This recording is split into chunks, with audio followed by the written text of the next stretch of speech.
এই গোলটি দেখুন, আবার দেখুন,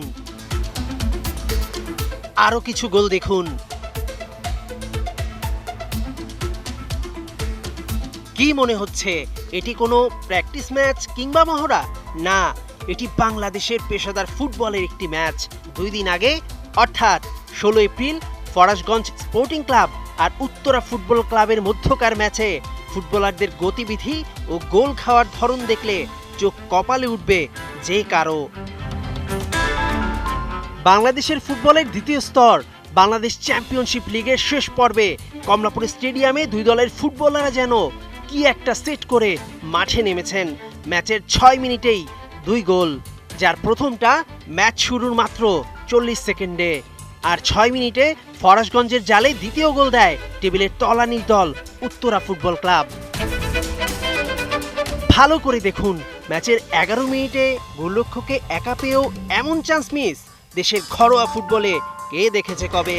প্রথমার্ধ জুড়েই ছিল এমন মেকি গেমের অভিনয়। দ্বিতীয়ার্ধে উল্টে যায় পাশার দান।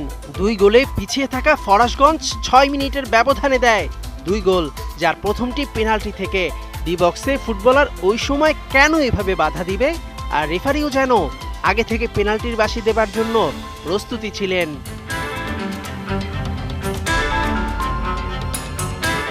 ম্যাচের অতিরিক্ত সময়ে সামান্য কারণে উত্তরা ফুটবল ক্লাবের বিপক্ষে পেনাল্টির সিদ্ধান্ত আরও গাঢ় করে।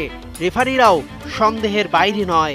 আরও অবাক করার মতো বিষয়, ডি বক্সে ফাউল দেবার পরও তা বাতিলের জন্য রেফারির কাছে কোনো জোরালো আবেদনই করেনি উত্তরা ফুটবল ক্লাবের ফুটবলাররা।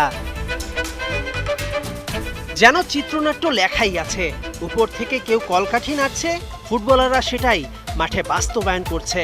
দেশের ঘরোয়া ফুটবলে ভয়াবহ ফিক্সিংয়ের গন্ধ। 2 গোলে এগিয়ে থেকেও ম্যাচটা উত্তরা ফুটবল ক্লাব হারে 4-3-এ। খালি চোখে 7 গোলের রোমাঞ্চকর লড়াই হলেও প্রতিটি গোল বাফুফের সন্দেহের তালিকায়। প্রতিপক্ষের নাম এই সেই ফরাশগঞ্জ, যারা বিসিএল থেকে রেলিগেটেড হয়ে প্রথম বিভাগে না খেলেই বাফুফের সুপারিশ নিয়ে চলতি বিসিএলে অংশ নিয়েছে। নাম গোপনের শর্তে বাফুফের ডিসিপ্লিনারি কমিটির এক শীর্ষকর্তা জানান, শিগগিরই এই ম্যাচ নিয়ে ফেডারেশন নামছে তদন্তে। ম্যাচটাকে আমাদের কনসার্ন কমিটি কিংবা উপকমিটির কাছে ফরওয়ার্ড করে দিয়েছি already. They might take necessary steps. বিসিএলে ম্যাচ ফিক্সিং নতুন কিছু নয়। লিগের শেষে যে হিসাব আরও জমে ওঠে। 2022 মৌসুমে ম্যাচ গড়াপেটায় নিষিদ্ধ হয় কারণ বাজার প্রগতি সংঘ।